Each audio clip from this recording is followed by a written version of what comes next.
ರದ್ದಾಗಿಲ್ಲ. BPL card ರದ್ದಾಗಿಲ್ಲ, APL card ರದ್ದಾಗಿಲ್ಲ. ಇದು ರಾಜಕೀಯವಾಗಿ ಅವರು ಮಾತಾಡ್ತಾ ಇದ್ದಾರೆ. ಈಗ BPLಲು ಇಡೀ ರಾಜ್ಯ ದಕ್ಷಿಣ ಭಾರತದಲ್ಲೇ 80% ಇದೆ. ಇದೇನು ಕೆಲವರು BPLಗೆ ಅರ್ಹರಲ್ಲದವ್ರು ಇದ್ದಾರೆ, ಅದನ್ನು ತೆಗೆಯೋ ಕೆಲಸ ಮಾಡಿದ್ದೀವಿ. ಅವ್ರನ್ನ APLಗೆ ಹಾಕ್ತೀವಿ, ಅವ್ರು ರದ್ದು ಮಾಡೋದಿಲ್ಲ. ಅವ್ರಿಗೆ ಬೇರೆ ಬೇರೆ ಸೌಲಭ್ಯಗಳು ಏನು ಬೇಕಾದರೆ ಸಿಗ್ಬೋದು. APL ಇರ್ತಾರೆ, ರದ್ದು ಮಾಡೋದಿಲ್ಲ.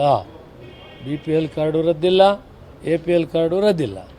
ಯಾರು BPLಗೆ ಅರ್ಹರಲ್ವೋ ಅಥವಾ ಅನುಕೂಲಸ್ಥರಿದ್ದಾರೆ, ಇನ್ಕಮ್ ಟ್ಯಾಕ್ಸ್ ಪೇ ಮಾಡ್ತಾರೆ, ಅಂಥವ್ರನ್ನ APLನಲ್ಲಿ ಇಡ್ತೀವಿ ಇಷ್ಟೇ. ಇವತ್ತು ತಮಿಳುನಾಡು, ಕೇರಳ,